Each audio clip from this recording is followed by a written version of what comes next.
हिमालय की ऊंचाई पर बसा था कैलाश, भगवान शिव और देवी पार्वती का शांत धाम। वहीं रहते थे शिव और पार्वती और उनके दो प्यारे पुत्र। बड़े थे गणेश, हाथी के मुख वाले कोमल और बुद्धिमान बालक, जिनके साथ रहती थी उनकी नन्ही सवारी, एक छोटा सा मूषक। और थे कार्तिकेय, तेज और वीर बालक, जिनकी सवारी एक सुंदर मोर था। एक दिन देवर्षि नारद कैलाश आए और अपने साथ एक दिव्य फल लाए।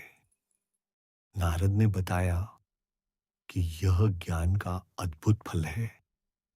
जो इसे खाएगा उससे महान बुद्धि प्राप्त होगी। शिव और पार्वती सोच में पड़ गए, क्योंकि उनके दोनों पुत्र उन्हें समान रूप से प्रिय थे। उन्होंने तय किया कि यह फल किसी एक को निष्पक्ष परीक्षा से ही मिलना चाहिए। शिव ने घोषणा की कि जो पूरे संसार का चक्कर लगाकर सबसे पहले लौटेगा, वही यह फल जीतेगा। यह सुनते ही उत्साही कार्तिकेय तुरंत अपने मोर पर सवार हो गए। पंखों की एक तेज फड़फड़ाहट के साथ कार्तिकेय आकाश में उड़ चले। गणेश ने अपने नन्हे मूषक की ओर देखा और जान गए कि वे गति की दौड़ नहीं जीत सकते। पर गणेश घबराए नहीं। वे शांत से बैठ गए और सोचने लगे। ऊपर आकाश में कार्तिकेय का मोर ऊंचे बर्फीले पर्वतों के ऊपर से उड़ता गया। वे चमकते हुए विशाल सागरों के ऊपर से निकले और हरे वनों, बहती नदियों तथा विस्तृत मैदानों के ऊपर उड़ते चले गए। उधर कैलाश में गणेश के मन में एक शांत और चतुर समझ जागी। उन्होंने अनुभव किया कि एक बच्चे के लिए माता और पिता ही उसका सारा संसार होते हैं। गणेश उठे, हाथ जोड़े और अपने माता पिता की ओर बढ़े। बड़े प्रेम से वे शिव और पार्वती के चारों ओर धीरे धीरे चलने लगे। उन्होंने अपने माता पिता की पहली परिक्रमा पूरी की।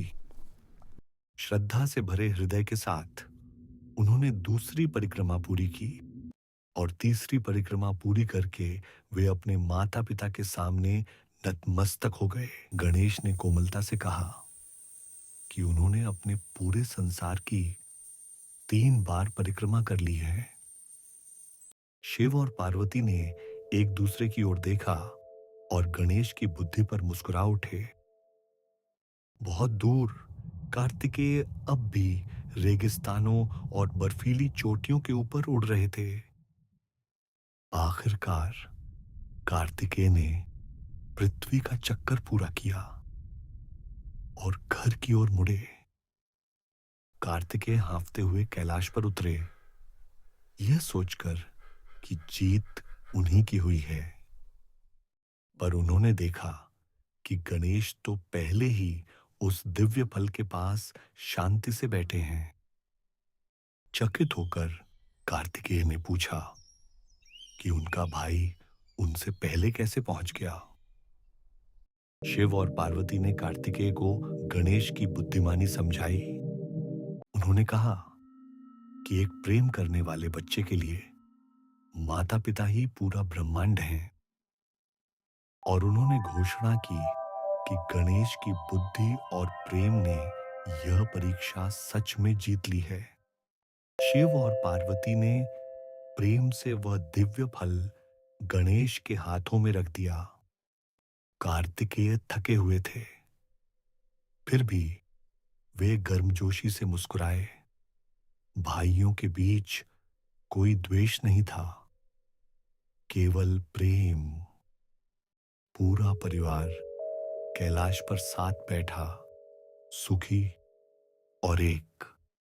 यह कथा सिखाती है कि बुद्धि और प्रेम वह जीत सकते हैं जो केवल गति नहीं जीत सकती। और यह कि माता पिता से बड़ा कोई संसार नहीं और उनसे पवित्र कोई तीर्थ नहीं। अगर आपको यह कहानी अच्छी लगी हो तो इसे लाइक करें और ऐसी ही और पौराणिक कहानियों के लिए हमारे चैनल को सब्सक्राइब करें।